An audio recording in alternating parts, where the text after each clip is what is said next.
ఏపీలో పింఛన్ల పంపిణీ అంశం రాజకీయ రంగు పులుపుతోంది. వాలంటీర్ల ద్వారా పింఛన్ల పంపిణీ చేయరాదని ఈసీ ఆదేశించిన సంగతి తెలిసిందే. ఈ క్రమంలో పింఛన్లు ఇవ్వకుండా టీడీపీ అడ్డుకుందని వైసీపీ నేతలు కావాలనే ప్రభుత్వం పింఛన్లను ఆలస్యం చేస్తోందని విపక్షాలు ఆరోపిస్తున్నాయి. ఈ నేపథ్యంలో ఏపీసీసీ అధ్యక్షులు వైఎస్ షర్మిల మాట్లాడుతూ కావాలనే వైసీపీ ప్రభుత్వం జాప్యం చేస్తోందని మండిపడ్డారు. డీబీటీ ద్వారా వెంటనే పంపిణీలు చేయాలి, లేకపోతే కాంగ్రెస్ పార్టీ ఎక్కడికక్కడ ఆందోళనలు కూడా దిగుతుంది అని హెచ్చరిస్తున్నాం. వాలంటీర్ల ద్వారా కాకుండా ప్రభుత్వ యంత్రాంగం ద్వారా పెన్షన్ల పంపిణీ చేయాలి అని ఈసీ ఆదేశించడం జరిగింది. కానీ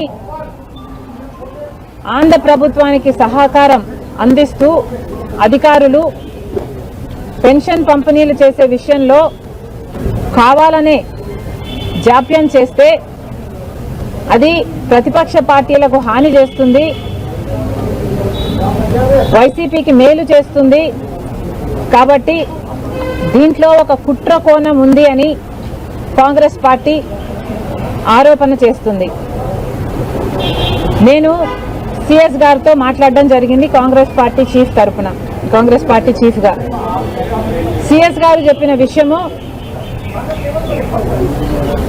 3వ తేదీన మొదలు పెడతాం పంపిణీ, ఆ పైన వారం రోజులు అందాసుగా పడుతుంది పంపిణీ చేయడానికి అన్నారు.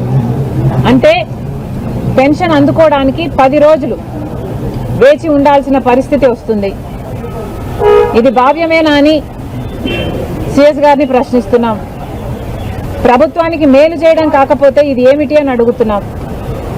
Election commission direct benefit transfer DBT కింద పంపిణీలు చేయమని ఆదేశిస్తే మరి డీబీటీ ద్వారా ఎందుకు చేయటం లేదు అని కాంగ్రెస్ పార్టీ ప్రశ్నిస్తుంది.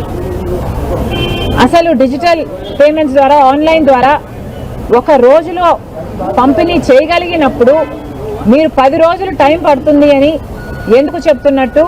ప్రభుత్వానికి మేలు చేయడం, వైసీపీ పార్టీకి మేలు చేయడానికి కాకపోతే.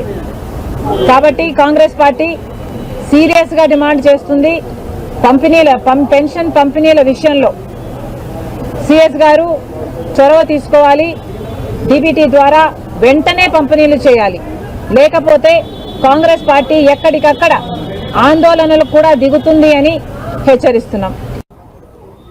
వాలంటీర్ల ద్వారా కాకుండా